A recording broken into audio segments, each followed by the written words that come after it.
Daddy Ba't ka Frankie. umiiyak? Andito pa man. Kasi natatakot pa ako, sir. Natatakot ka? Opo. Huwag na huwag kayong matatakot. Opo. Gaya ng aking sinabi, as long as totoo at tama yung mga sinasabi nyo, diretso tayo, laban tayo. Opo, Daddy Frankie. Kahit anong hirap, nandyan ako sa likuran ninyo, basta sumunod kayo sa mga instruction namin. Dahil ayaw kong nasa biyahe tayo or nandun tayo sa malayong lugar, ibang lugar, is mapapahamak tayo. Kasi pangalawang na namin tong kaso namin na sana po ay matupad na ni Rona ang katarungan po, Daddy Frankie. Kaya Kumusta po kayong lahat mga kababayan? Another day, another vlog. At ito, another hearing na naman po about kay Rona. Kaya sa umagang ito mga kababayan, kami ay tutulak papuntang Apayao na naman. Kaya sana, no, gabayan tayo ng ating Panginoon na yung biyahe natin ay maging maayos. Bendisyonan sana ng Panginoon na hanggang matapos ang hearing, hanggang makabalik kami dito, ay ilayo tayo sa anumang kapahamakan, anumang disgrasya. No? Kaya mga kababayan, samahan niyo po ko para puntahan natin sila. Hello po! Okay na? Tara! Ay, nasaan kayo? Sige. Diyan kayo dadaan. Sige, sige.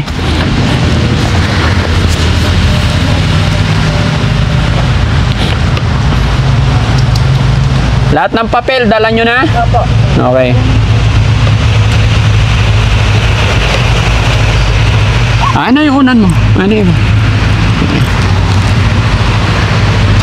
Ano yung bag? Mabigat yata. Sige po. Yan.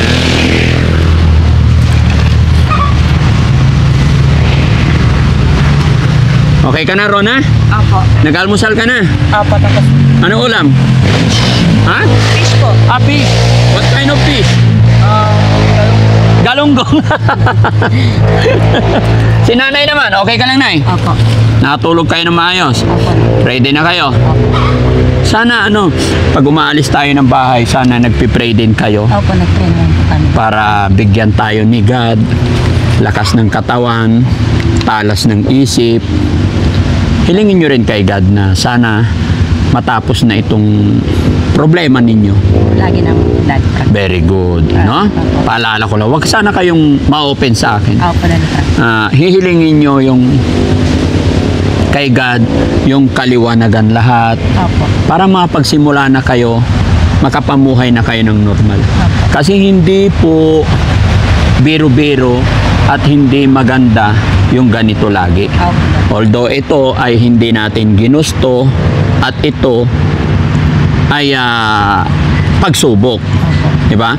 Pero iba pa rin yung humihingi tayo lagi ng gabay at advice sa ating Panginoon. No? Kaya everyday, ng lakad natin, hingi tayo ng prayer. No? Kumusta naman ang nilakad mo kahapon? Ang sabi nila po, Daddy Frankie, ay yung pinuntahan ko kahapon ay yung una pala yun, yung menor ko siya. Kaya iba yung hahawak doon. Kasi yung sinasabi kong November 10, iba din yun. Iba rin yung November 10. Oo, doon sa last na po yung Daddy Frankie kasi tatlong guys po yan. Yung lalakarin ngayon natin, yung sa minor, nung November 19 at saka 23. Kaya ang sabi ko po, bakit nagkasabay yung sulat ka po? Sinabi yung pala, mo? sir, ginawa na nung September 10 yung isa. Kaya hindi daw sila ang nagpasabay kundi dito sa post office.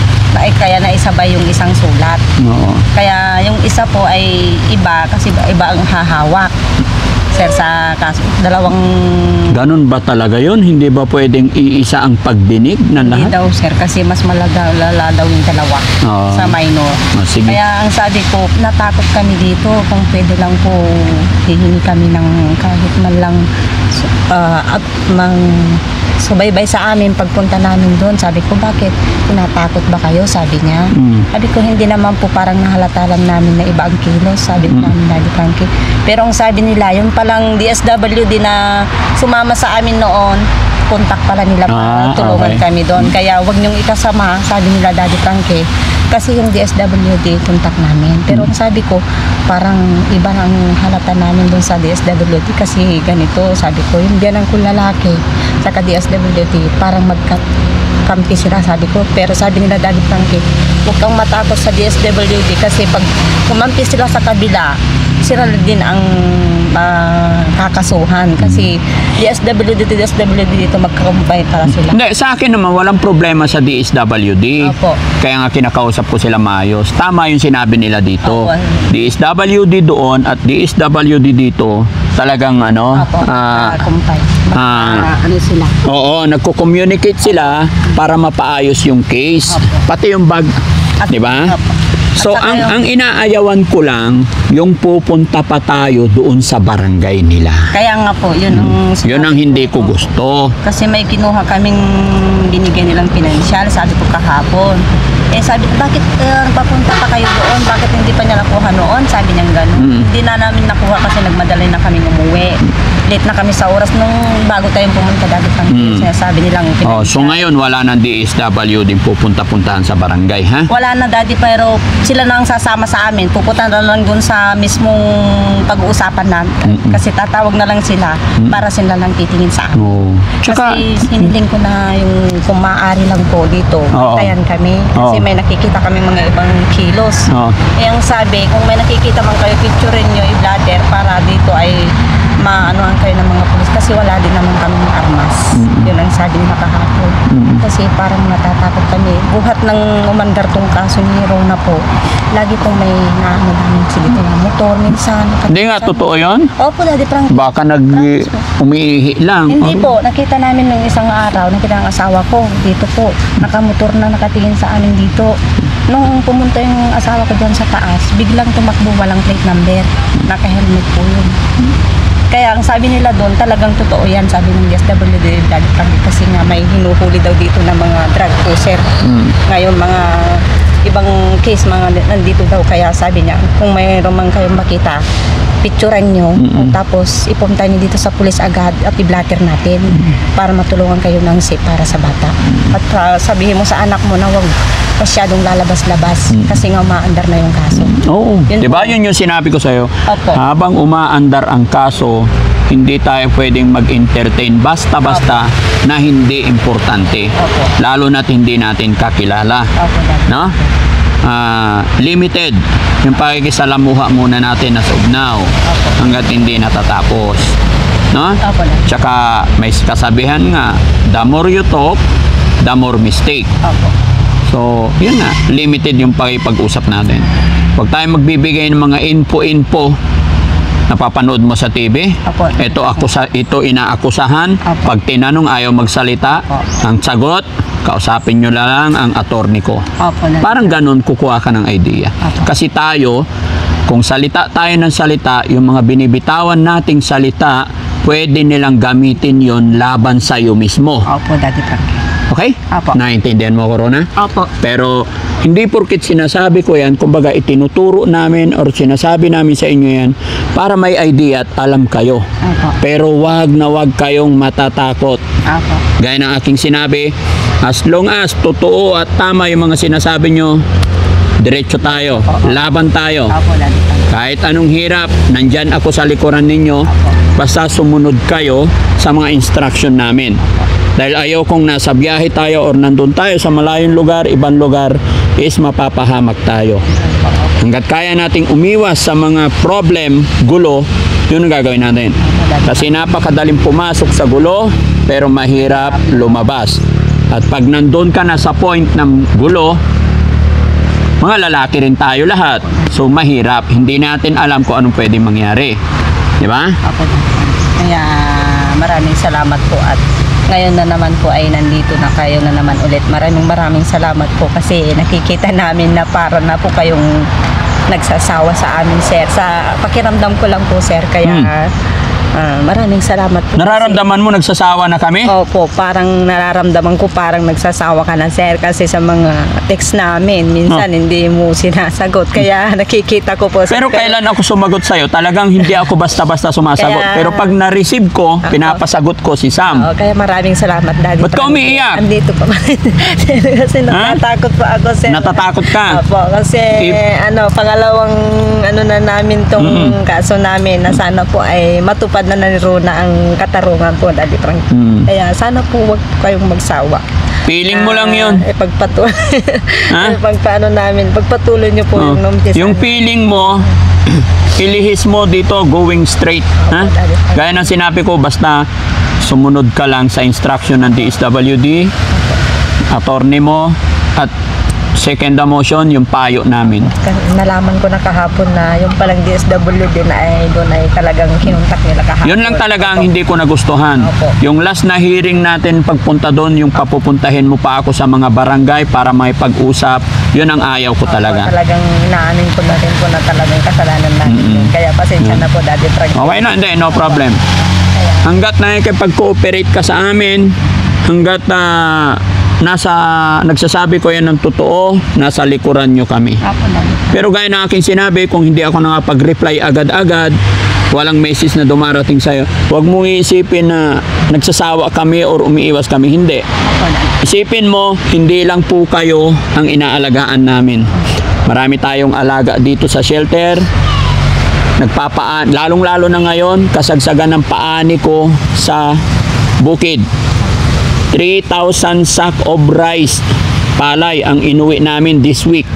Kaya medyo busy din ako na nagkukuman sa aking mga tao. Plus, yung business pa natin sa Makati. May anak ako. Hindi sana magkakaroon ng medyo problema yan kung hindi kami dumaan about my mother. So, 15 days, more than 15 days, nagka-problema kami sa aming mother hanggang sa tuluyan natapos, and then itong ani, and then... Pero awa ng Diyos naman na imamanage naman ng inyong lingkod, basta tuloy-tuloy lang tayo. Okay? Huwag na tayo mag-iyakan. Si Rona naman, Rona, okay ka lang? Opo. Okay, very good. So, ayun mga kababayan, umiiyak na si nanay, nararamdaman daw niya na nagsasawa na ang Team Daddy Frankie. Pero nagkakamali po siya mga kababayan. May mga usapin talaga pagdating sa ganitong kaso. May mga pagdadaanan talaga tayong mga argumento. Pero gaya ng sinabi ko, hanggat hindi tayo sumusuko at nasa katotohanan at tama ang ginagawa natin, hindi tayo pababayaan ng Panginoon. Mananaig at mananaig ang katotohanan. Tandaan niyo po yan.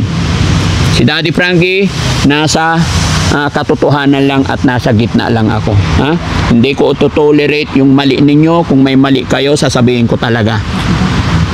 Okay? Naintindihan nyo, tandaan nyo yan. Kaya huwag kayong mag-isip ng masama. No?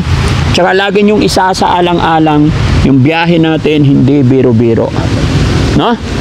Napakalayo. Kaya pag-aralan nyo ring maigi ang lahat. Okay? So ayan mga kababayan, tuloy-tuloy tayo. Naging emotional na si Nanay Miriam. At ayan, mag-comment kayo dyan mga kababayan. Alam ko na susubaybayan ninyo ang kasong ito, ang kwentong ito. Kung may pagkakamali ako, sabihan nyo po ako para maikorek ko yung aking pagkakamali. At kung may maidadagdag pa kayong opinion para mas mapaigting, mapaganda pa at mapabilis yung pag-usad ng kaso ng pamilyang ito, para sa ganun maging okay na ang lahat, tumatanggap po kami ng inyong mga opinion. No? So tuloy-tuloy tayo. Diretso tayo sa video mga kababayan. Tara!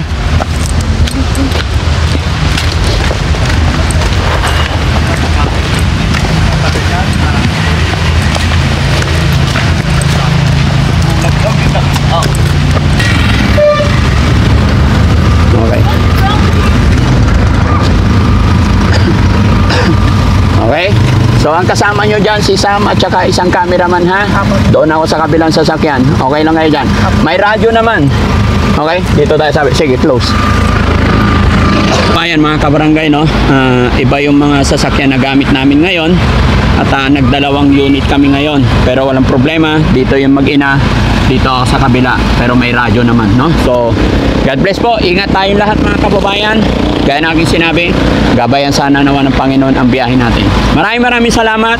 At syempre, salamat kay Inday Okray TV. Nagpadala po siya ng 2,000 pesos ngayon. Sabi niya, pandagdag sa merienda namin sa aming pagbabiyahe. Kaya shout out sa iyo, Ma'am Inday Okray TV. Salamat. Nalaman niya kasi nababiyahe kami today. Sabi niya, Daddy Frankie, idagdag mo itong 2,000. Alam ko, magastos ang biyahe nyo. Kaya talagang appreciated much, no? Salamat talaga Okray TV at saka sa Team Saltik. At syempre sa Team Rise Above, nagpadala din ng tulong nila para sa kabilang beneficiary natin. Kaya kahit anong hirap, pagod, malakas ang inyong lingkod. Dahil alam ko, nandyan kayo nakasuporta lagi sa likuran ng Team Daddy Frankie. Kaya salamat Team Rise Above, headed by Tita Hannah S. Yan, God bless po sa atin lahat. At syempre kay Beautiful Purisa Joy, kay Rose Gorgeous, kay Manong Jo, salamat sa suportan ninyo. Lagi kayong nandyan. Sana hindi kayo magsawa hanggang matapos ang misyon ng Team Daddy Frankie. God bless po. Yan, let's go, let's go.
Ilocos na tayo, ang bilis. Yes, Ilocos, ayan o. Yan po ang shoutout sa mga taga Ilocos. Shoutout po mga taga Ilocos. So yun, Kesam, kamusta ang biyahe? Ayun, napakaganda ng biyahe. Ate, nakahalati na ba tayo? Hindi pa po. Wala pa rin. Wala pa. Paano yan? Ubus na yung cupcake mo. Paano yan? Pero na, masaya oh. Pailang na to? Biyahe na natin? Pangalawa? I think pangatlo. Ay, pangatlo siya. Kasi una nung nag-brother pa lang. Okay. So, kain-kain lang kaya. Pod trip lang. Ganda si Nanay Miriam, mga babayan. Oy. Walang kanta para hindi makapiright. Kaso na eh. Paigaw.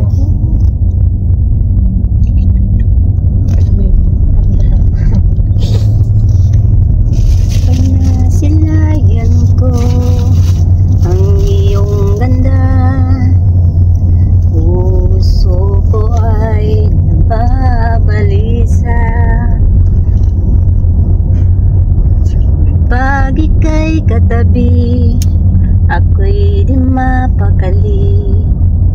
Walang ibang iniisip, hindi ikaw lagi.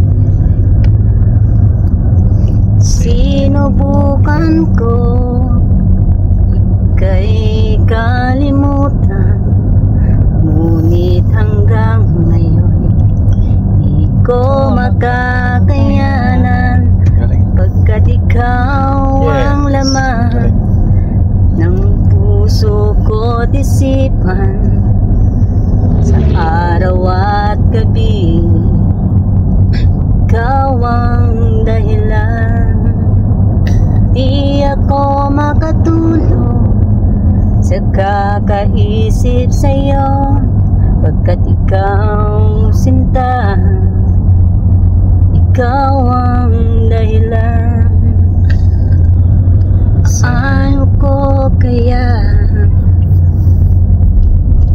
masasabi sa'yo na ikaw ang tinitibok ng puso ko?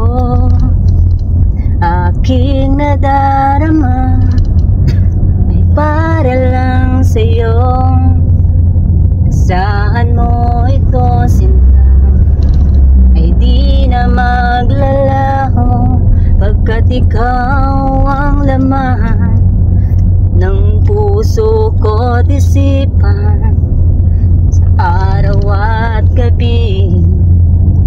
ikaw ang dahilan. Di ako makatulog Everybody! sa Everybody sing. kakaisip sa'yo. Pagkat ikaw sinta, ikaw ang dahilan. 5,000! Bigyan ng jacket yan! Ang galing wala ni Nanay Miriam. Nakaka-touch naman ang kanta ha. Para kanina yung kanta, Nanay Miriam? Siyempre para sa asawa ko. Ay, para sa asawa mo. Hindi po sa una. Totoo, kundi sa pangalawa. sa pangalawa. Wala na yung totoo, wala na yung una. Siya ang dahilan. Oo po. Ah. Siyang dahilan Ay, hugot, para nagbago ang aming buhay. Giling na. Giling mo lang Naging todo. masaya. Hindi kagaya ng dating malungkot. Naging masaya. Ang Masaya. buhay ni Nanay Miriam, yan po ang ating tampok sa araw na to. Pag magpakailanman yan. Magpakailanman. Ano mo sabi mo, Rona, sa nanay mo? Napakagaling ba lang kumanta? Oh? Uulan. Uulan daw. Uulan! Bastos. Op, dahil si Nanay Miriam may kumanta, si Rona rin ay kakanta. Hindi ako marunong kumanta. Hindi ka marunong kumanta? Hindi ka nagmana sa nanay? Hindi. Ay, sayang naman. Nasa akin na po lahat ng talento, sir. Nasa iyo na Kanta at lahat. sayaw. Uy, sige nga, giling-giling nga. Eh, hindi ako makagiling dito. Giling-giling. Gigiling mo ng matuna mo ito ba? Nanalo Wala nang kami taba, ng matuna. sayaw. Dahil dyan, nanay. 5,000!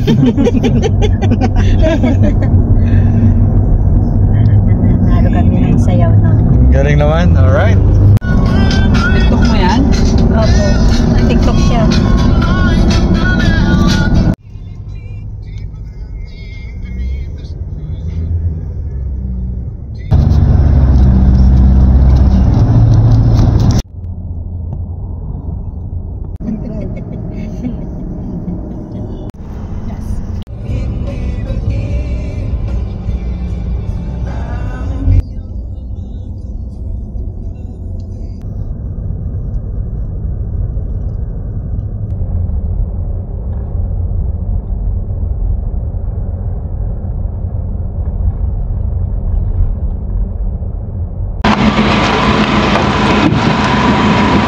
Okay?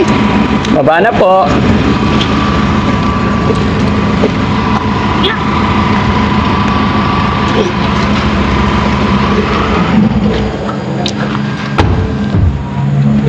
Okay, let's go. So ayan mga kababayan, mga kabarangay. Anong oras tayo umalis sa bahay? Alas 10. No? Alas 10.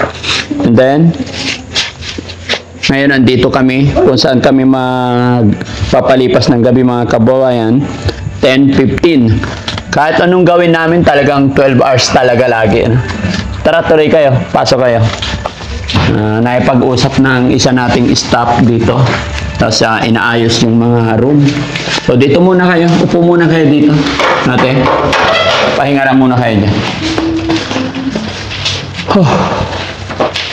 Kumusta ang biyahe? Ha? Pagod. Pagod. Okay lang yan. Opya! Oh, thank you Lord. Nakarating kami ng maayos at ligtas. No? Tapos, yung hearing natin 8. 8:30 po. 8:30. Okay, so kaya ba? 7 tayo alis dito? Hindi kaya. 1.5 hour dapat po. Oh, so 6 tayo alis. No? Okay. So, alas 6, kailangan aalis tayo rito. So, meaning, 5:30, dapat naka-ready na. Opo, sir. Okay? Okay. So, basta, bahala na kayong estimate sa sarili nyo. Basta alas 6, aalis tayo rito. Hindi pwede kasing nalilate kayo sa hearing. Pasok po. Opo, Daddy. Ha? Hintayin lang natin i-turn over. Okay na daw ba yung mga room? Para mapagpahinga na? Wala silang susi na binigay? Nandyan din? Agad-agad? Okay na? Okay, so yung mga bag nyo, nandyan na? Yung pagkain ninyo? Ito po. Okay. Ayan, dito pa rin kayo sa dati. Ayan. Ito na yung tinulugan namin last mga kababayan, mga kabarangay. Hindi na kami naghanap ng iba kasi nga late na po kami. No? Okay, dating gabi, pag may problema, andito lang kami ha. Okay, sige, sarado nyo na yung pintuan nyo. Wala na kayong kailangan? Wala na po. Good. Sa mga boys naman, dito pa rin. Yes. Ha? Okay na kayo rito? Yes. Wala na problema? Opo. Sige mga kababayan, mga kabarangay, kasi alam nyo medyo masakit na rin yung mata, pagod na rin. Kaya bukas na lang ulit mga kababayan. Maraming salamat na naman po sa inyong lahat and magandang gabi and God bless po. Thank you po.